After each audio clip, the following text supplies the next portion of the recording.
Two people, same $50,000, same year. One of them made a decision that made him money in his sleep. The other made a decision that made him rich, but cost him 3 years of his life he's never getting back. Here's the twist. By the time we get to the end of this video, you'll know exactly which one actually won. And I promise you, it is not the answer either one of them would tell you at a dinner party. I'm going to run real numbers, the ones YouTube finance bros never show you. Property taxes, vacancy months, market crashes, the works. No cherry picking, just math. Stick around because at minute 6, I'm going to show you one number that changes this entire debate, and it's not what you think. Meet Ryan and Dave, both 29, both living in Charlotte, North Carolina. Both just got a $50,000 bonus at the same tech company. Same team, actually. Ryan does what his uncle always told him to do. He buys a rental property, $250,000 duplex, 20% down, 7% mortgage. Rent covers the mortgage, plus a little extra. On paper, he's a landlord now. He posts it on Instagram. Dave does the boring thing. He opens a brokerage account, dumps the $50,000 into an S&P 500 index fund, sets up $400 a month on autopilot, and closes the laptop.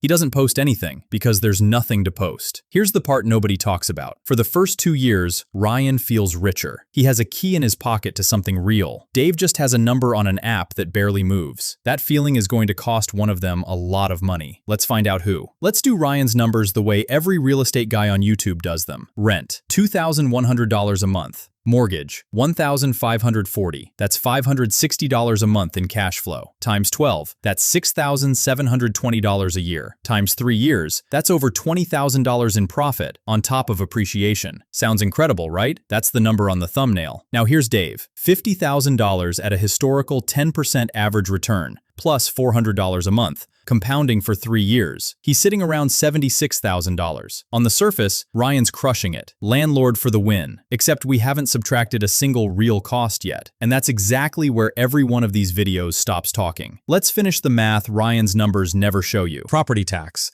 $3,200 a year. Insurance, $1,400 a year. One HVAC repair in year 2, $2,600. 1 month of vacancy between tenants, $2,100 in lost rent, plus $500 to relist. Added up over 3 years, and that $20,000 in profit is now closer to $4,000. And that's before you count a single hour Ryan spent fixing a leaking faucet at 9 p.m. on a Tuesday, or the 4 phone calls he got during his cousin's wedding because a tenant's air conditioning died in July. Dave, meanwhile, did nothing.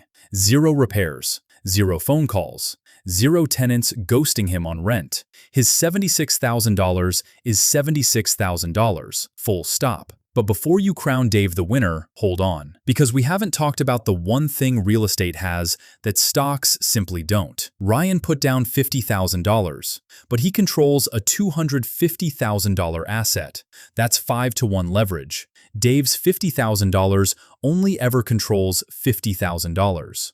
So when that duplex appreciates just 3% a year, completely normal, that's 3% growth on $250,000, not on $50,000. After 3 years, Ryan's equity has actually climbed to somewhere around $60,000 to $70,000 once you add appreciation on top of that thin cash flow profit. This is the real reason real estate creates so many self-made millionaires. It's not the cash flow, it's the leverage. You're using the bank's money to grow your net worth, and the bank doesn't ask for a cut of the appreciation. Stocks can't do that. Nobody's lending you $200,000 to buy index funds at 7% interest. And if they were, that would be an incredibly bad idea. Here's the number I promised you. Fast forward 20 years. Run both scenarios out with realistic numbers. Repairs, vacancies, market crashes in 2008 and 2020 included for Dave. Mortgage payoff included for Ryan. They land in almost the exact same place, somewhere between $420,000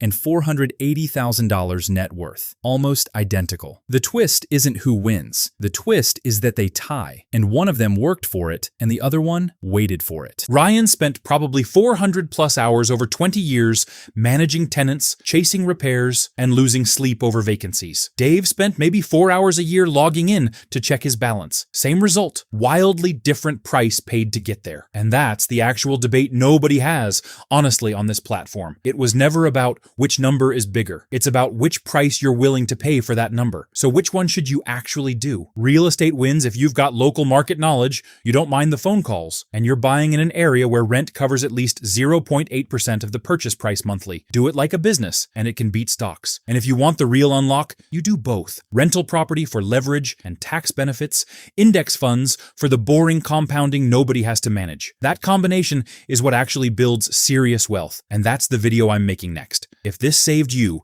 from believing a thumbnail that promised $500 a month in easy cash flow, hit subscribe. This channel breaks down money decisions with the real math every single time, no fluff. Drop a comment. Are you Team Ryan, Team Dave, or Team both? I read every one, and I'm doing a follow-up based on the most requested scenario. See you in the next one.